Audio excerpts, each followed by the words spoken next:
Good morning guys. Ngayong umaga no. Dito tayo sa tabing bahay. Medyo pinawisan na ako. Kasi meron akong ni-rescue na puno to ng kamatsili. Nandun sa may bagong pumunasok rito sa may amin na nasa gilid lang ng pader. Mataas na to. Siguro mga 1 meter na to mahigit. Noong nakaraan. Nilinis nila yung gilid na putol nila. So, tiniran to. Well, dati to matagal ko na gustong kunin kasi meron na ako rito ilang ganito na puno ng kamatsili na binonsai. So, sayang, baka tuluyan na nilang patayin. So, nirescue ko, kinuha ko ngayong umaga. So, ngayon, tinanggal ko na yung nagtira tayo ng mga ilang ugat para mayroon magsisimula sa kanya. Tapos, natin ito, lagay natin dito. Lagyan na natin muna dito sa lilig. So, magkano update ko kayo rito sa ginawa natin na to. Asa ko lang muna na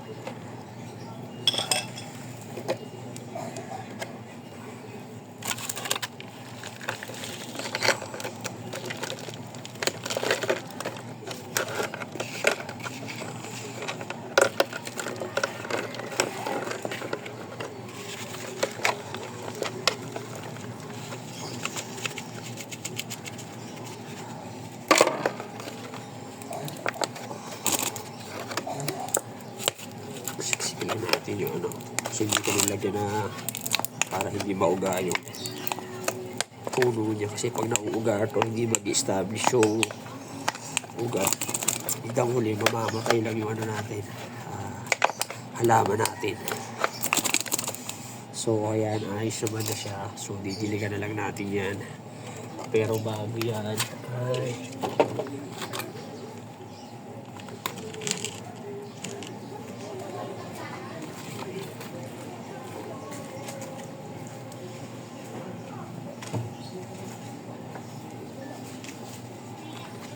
ito yung sample natin ng binonsai natin na kamatsili din. So ito naman galing to ng buto, parehas to.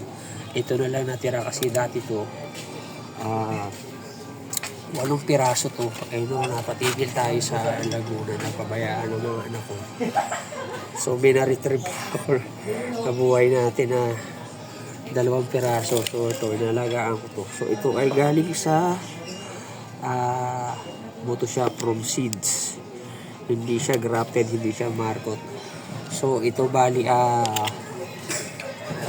since galing to sa buto, bali panahon ng pandemic ko to same din do sa area ng pinatunan natin dito. Pero sa mas bukana siya, malapit dun sa may paradahan ng tricycle. Kasi yung mother plant ng mga to puno na talaga namumunga. So, nangunguha tayo ng buto. Ito yung natira dun sa dalawa ko na ginawang bonsai from seeds. So, ito naman nakuha naman natin ito. As in, puno na ito. Pero from seeds dito na natin. Ito isa na ni-rescue natin. So, ayan guys. So, sana ayan. Bali, pala to? So, 2022. So, ito ay nasa 4 years old na from seeds. Kasi pandemic ko to 2022. So, ayan, 4 years old na to. Mga potong dalawa from seeds siya. Ayan, ganda ng pagkaano na ayan. So, pagka natatagal nila ulit natin ito. Sa ibabaw. So ayan guys, so sana nagustuhan nyo yung natin, video natin dito sa ilang pirasong alaga natin na mga bonsai na ginagawa natin. Sana nagustuhan nyo. Pag update ko kayo, medyo busy lang. So ito pa pala, ito isa sa mga natin to, project natin, bangga, gagawin natin bonsai. So ginawa ko yung pinaka tuktok nito nung sumibol na, pinutol natin. So ayan, nagtatlong sanga na siya. So ang ganda kasi nung ano niya eh. Nung nakita ko, sabi ko magawa na bonsai. So, tapos ito may sample pa ako rito na isa.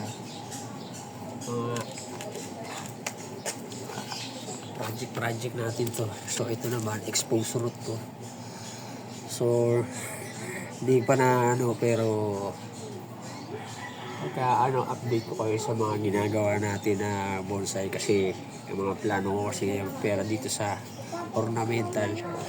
Pag-ano tayo ito mga project natin na ganito, yung mga fruit bearing trees gagawin natin mga bonsai. Kasi meron pa rin ako dito, pera doon may sampalok ako doon at saka yung sa pangano natin mulberry, tapos yung ano natin isa libas kung saan hindi nakakalam, pero sa mga Bisaya, mga nasa probinsya alam yung libas, yung pinang-aasim yung dahon sa ano sa mga isda kasi maasim doon yung dahon niya, yung pinakatalabos niya. Ito siya guys.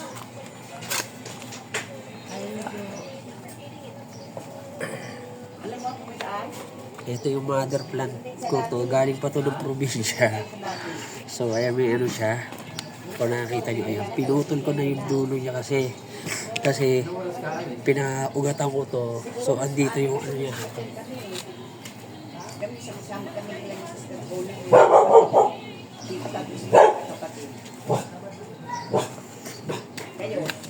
Ito yung minarkot natin, nakarugtong nito. Ayan, dyan siya nakaduktong yun. Ayan, magkaduktong yun dyan. So ito siya, ang inaano dyan, ito yung talbos niya. Yan ang inaano sa halo sa isda. Kasi maasim siya. Pagka inano nyo, parang kumain ka ng talbos ng sampalok. So ito, dahil sobrang haba niya, pag medyo nag-mature na ito na konti, mamarkot uli natin to, 1, 2, 3 o kaya 4 na piraso.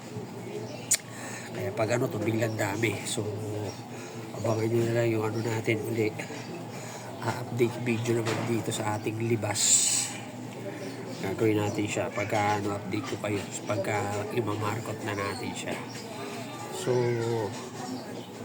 ayun, marami pa ako rito na ano, pati mga balete o ano tulad ito, meron tayong balete rito muna.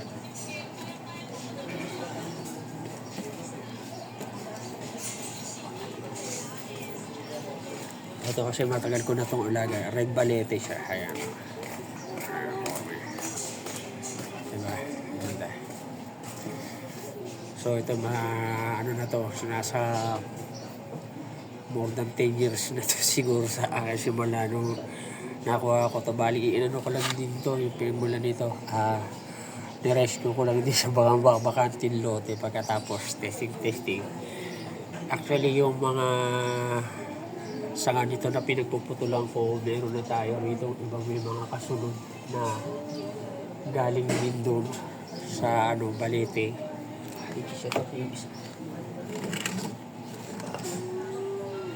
Ito yung pinakadulo niya.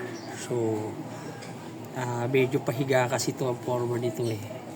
Nakahiga yung pinaka mismo main trunk niya. Tapos umangat lang. So, hindi ko parang kung ano yung ano ko. Pero, baka maging ano to. Either yung wrap style. Yung isang puno na mahaba. Tapos maraming sanga-sanga na ipoporma. So, ayan yung mga ano lang natin guys. Sana nagustuhan nyo. Maraming salamat sa panonood. Thank you for watching. God bless and happy bonsai!